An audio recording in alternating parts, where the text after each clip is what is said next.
This is Marcia Diane with the Trauma and Addiction Recovery Summit. I'm super excited for you to be here today because we have a very special guest, Amara Pagano.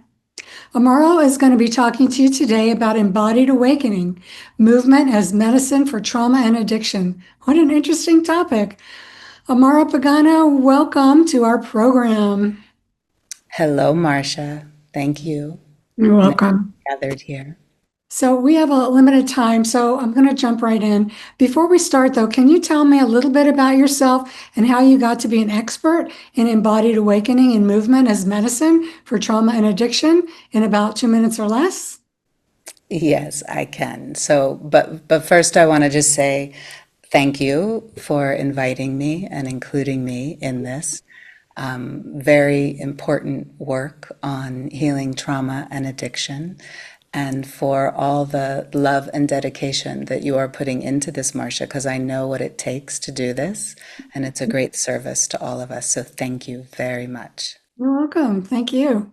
So, from a very young age, I knew that there was a journey of healing that I needed to take, that I had a big story to digest, and I knew that it needed care and attention. Okay, so from a very young age, I began dancing wildly at Grateful Dead shows and looking into alternative paths of healing. I studied movement as a healing art in college and traveled to conscious communities like Findhorn in Scotland to study Gestalt and breathwork. And basically, the short answer is that this is all I've ever done. I have dedicated my entire life to this work and to movement as a healing path and movement as medicine for our soul. I began teaching full-time 35 years ago. I currently train others to teach this work, and recently have begun to acknowledge it, to acknowledge the work that I do with Azul as a path of embodied awakening and exploring what that is holding for us and why it's important in this moment of time. So that's how I arrive here to you. Outstanding. Thank you. So, as a pioneer of embodied awakening, Amara invites you into the wisdom of conscious movement as a pathway for healing trauma and addiction. In this session, you'll explore how movement activates the body's innate capacity for healing, working directly with the nervous system where trauma and addictive patterns are held. You'll discover how conscious movement helps you regulate the nervous system, process stored emotions, and create new neural pathways that support recovery and resistance. So, Amara, take it away.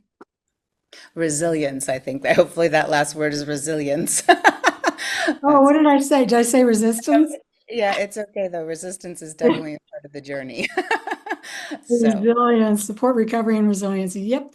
yes. So, um, let me just start by saying that I I really believe that we are living in quite an extraordinary time on this planet. Thanks. That we are, yeah, you know this, that we are living through a great awakening of our consciousness. Yes.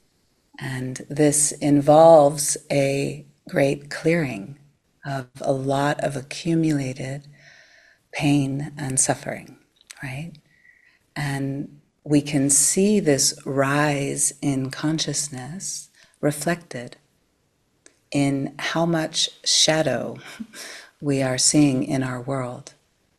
That the light is illuminating the shadow and bringing it more to the surface for us to see.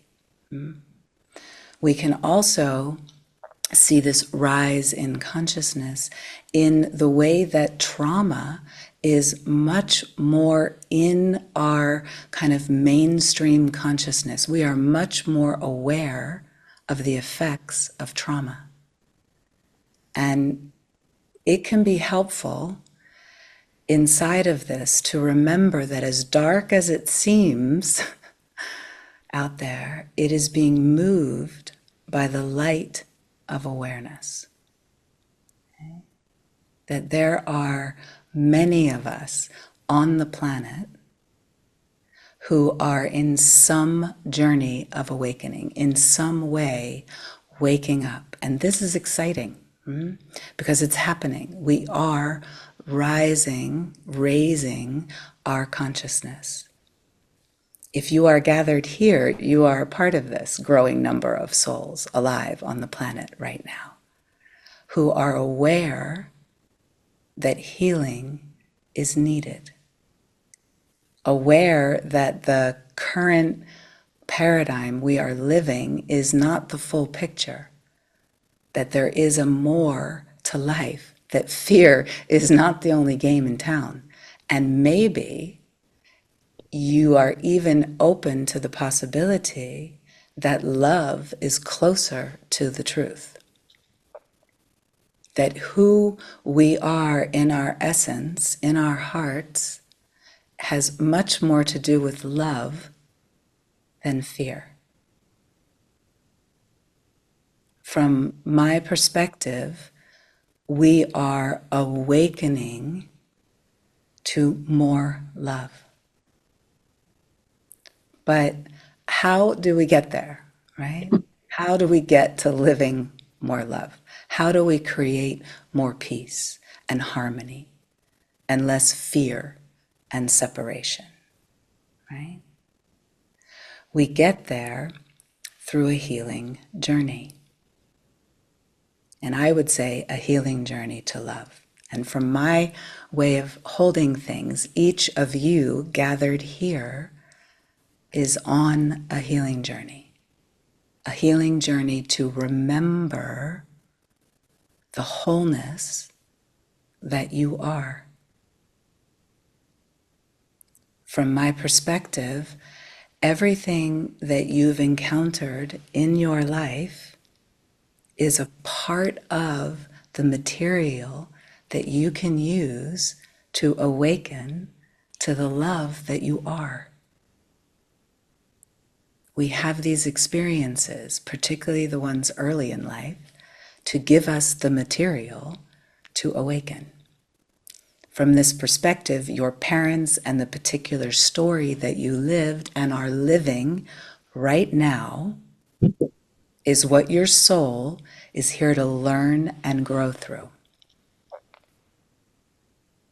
Can we make space for this possibility? Can you make space inside of you right here for this possibility that we are not broken, in need of healing, that we are whole and in a process of remembering? So I want to take a moment right here. I hope you'll join me in this embodied practice for just a moment to kind of take time now to include our body, right? So you can do this practice with your eyes open. I'll kind of try to stay with you with my eyes open so that you feel that, but you can also close your eyes if that helps you to feel your body more. Okay, so just do whatever feels good to you, right?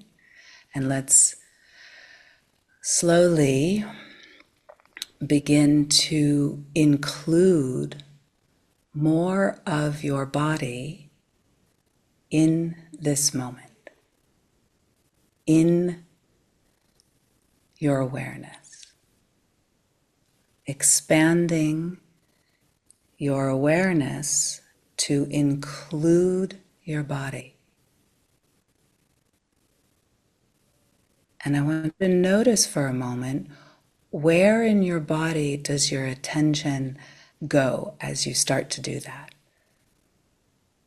Like I can feel this spot in the back of my upper back. Where in your body does your awareness kind of gather for you to just notice something that helps you to connect to your body? Right? Beautiful. And now let's do something together. Bring your attention down towards your belly, expand your awareness. There you go. To include your belly and to include the part of your body sitting on this chair. Sometimes when I start to feel my bottom sitting on the chair, I immediately notice my spine. And then just rest in your belly and begin to drop your awareness down further. Let your awareness come down through your legs, through your knees, down your shins, all the way down to your feet. Beautiful. And just notice for a moment how the feet can begin to help us to feel our whole body. Beautiful. And then leave a little bit of your attention down in your feet, like include your lower body, but begin to rise through your belly and through your heart, and filling your shoulders, including your upper back, your neck, including your arms, and your hands, and your fingers. And coming and rising again through your throat, into your head.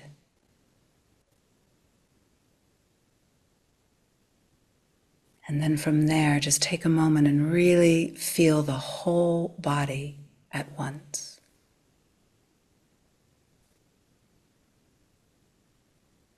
Your wholeness right here.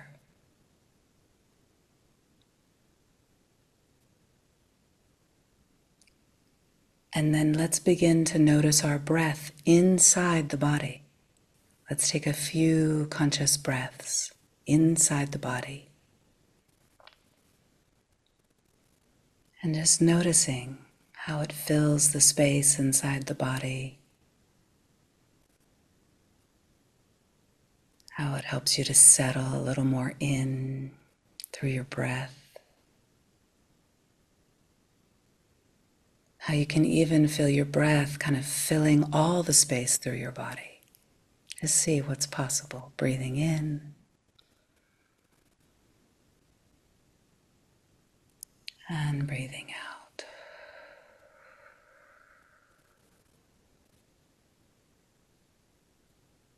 And then together, let's notice the center of our heart. Perhaps as you bring your attention to your heart, you might also kind of notice the back side of the heart and the inside of the heart. This beautiful center in our body. The center of our love. And perhaps for a moment,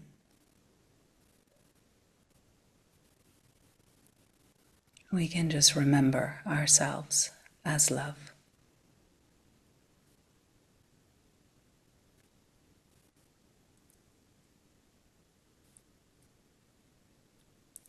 Beautiful. And together, let's take a breath in and open your eyes if they're closed. And begin to let this gently go. So inside this simple embodied practice, there are several things for us to learn, okay? One is that I hope that you had a glimpse, a small taste of the love that you are, that we each are.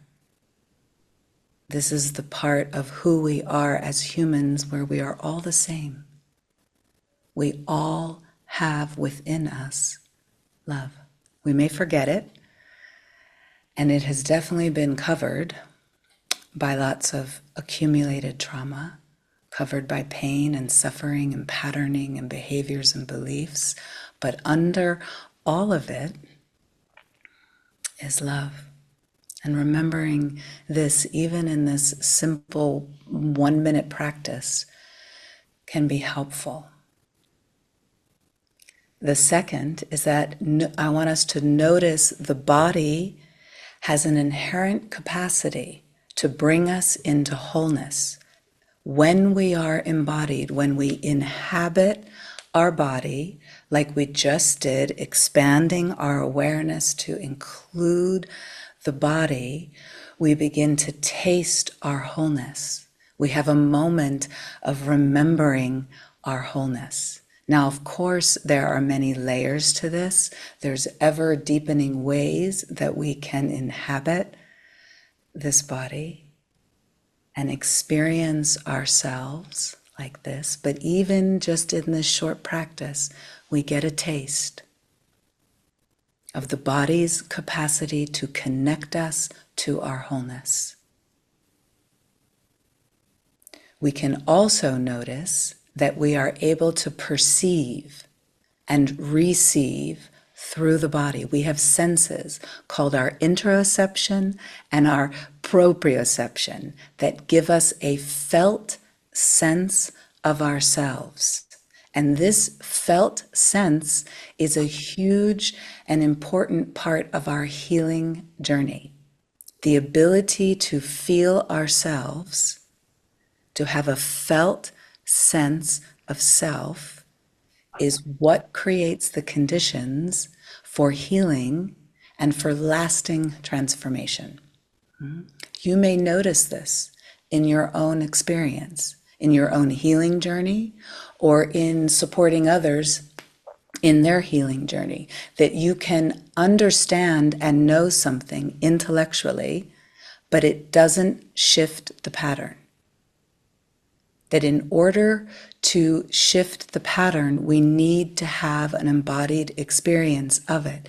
In order to shift energy, it needs to be embodied. So we can talk circles about our story and our trauma with great nuance and understanding, but the pattern and the trauma that created the patterns still happen. It's still there. The addictive pattern stays in place. So how do we unwind the pattern and reach the trauma underneath? For me, it takes all of our intelligence, all of our intelligences, and it points us towards including the body in the process of healing. Because it is through the body that we are having the embodied experience. So, and it's not only the body, but it's specifically movement and the dancing body. Okay, but let's go one step at a time. Let's first acknowledge that the body is where we experience life. It's where we experience pain and pleasure. It's where we experience joy and love and sadness and hurt. It all happens in the body. And energetically, the beautiful experiences pass right through.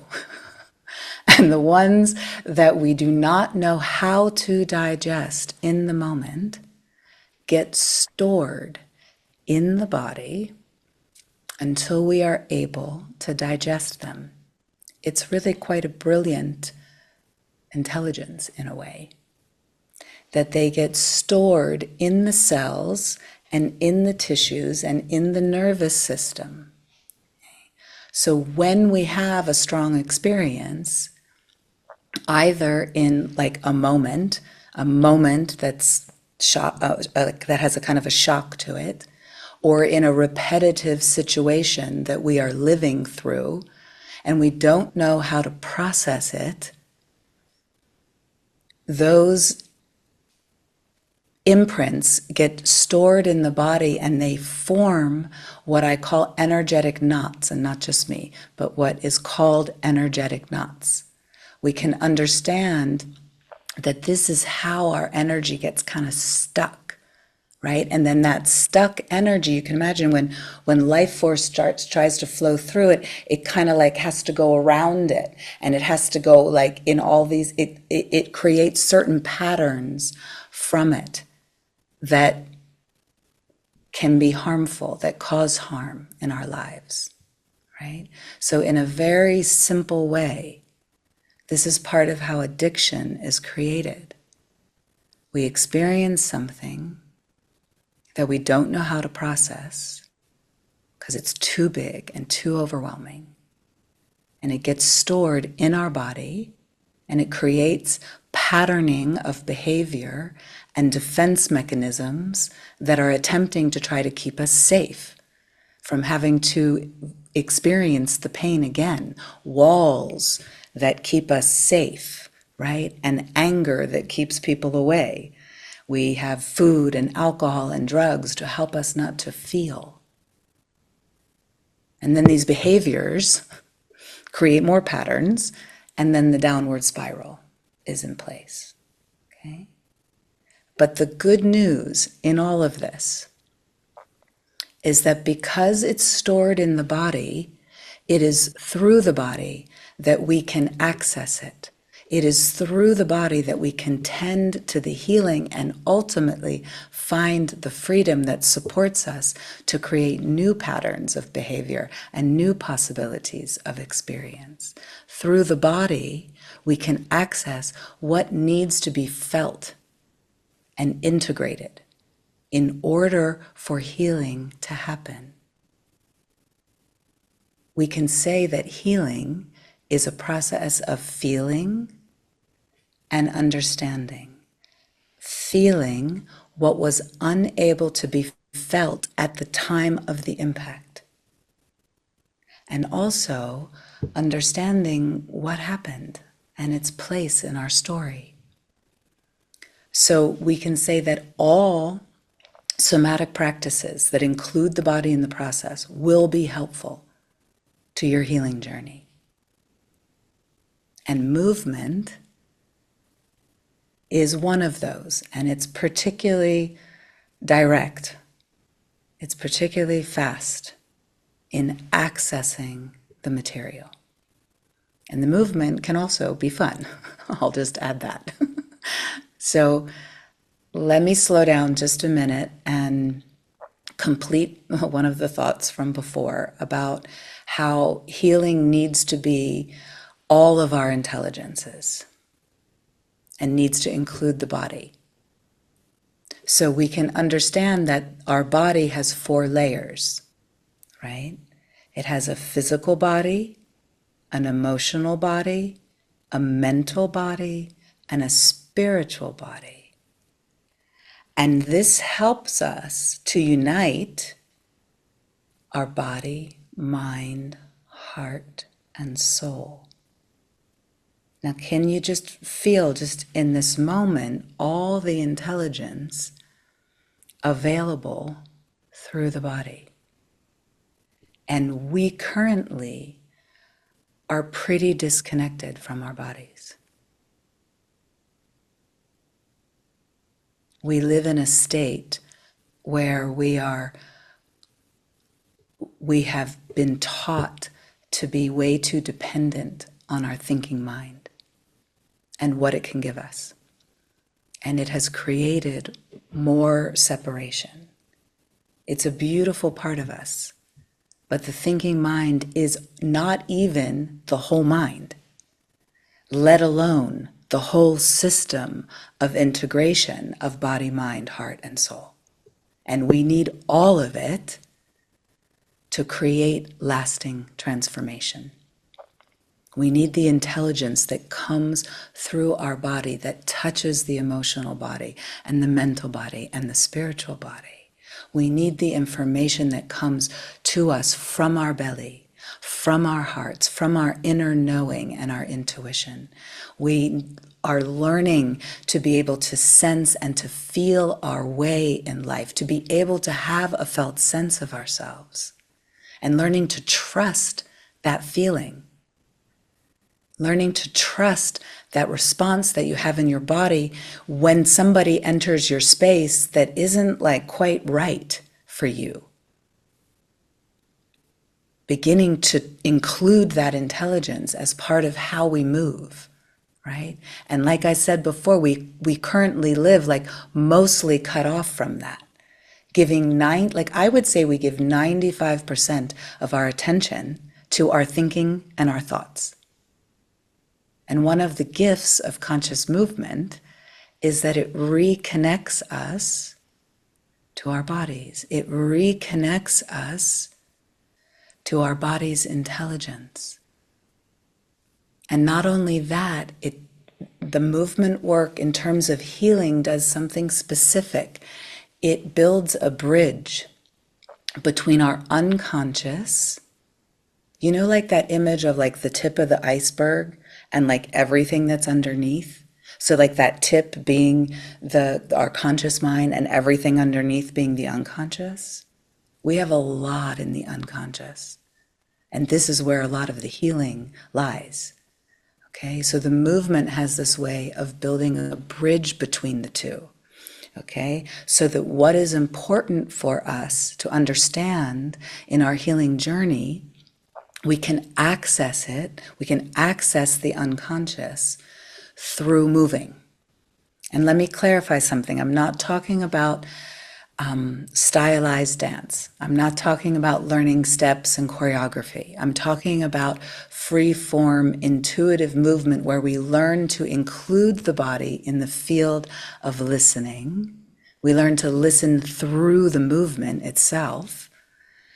And we practice allowing the body to kind of lead, allowing the body to move more and more authentically. And this naturally opens pathways inside of us, pathways of energy and information inside that are stored in our cells, right?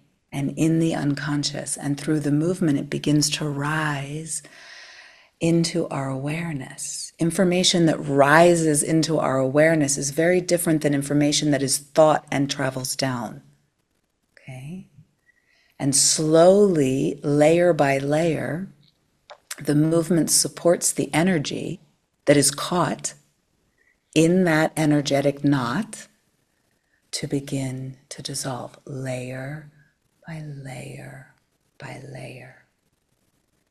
The movement is what allows the energy to be felt, to be expressed, to be released and integrated so that it can dissolve, right? And sometimes we are dissolving just what accumulates in a day or a week, right? And that clears easily, like in an hour class. We just get an energetic wash. It kind of resets the nervous system and creates a clearing of the tensions that have accumulated in a day or in a week. But we can imagine that when we do the deeper work in the longer retreats or in a year-long program, that we are able to reach more and more subtle layers of information and energy that support the deeper healing. And the meeting of, and like the discovery and the meeting of what needs to be felt. There's something so powerful about this, that through the movement we're able to finally feel what was not possible before. And these moments are so beautiful. And they change everything. So one of my great joys these days is supporting people in having those moments, in journeying, in taking their healing journey to love and moving through our year-long program, in witnessing the transformation that happens and that is possible. There's so much ready to shift right now. It's all kind of rising to be cleared. So let's take a moment and just return to our including the body.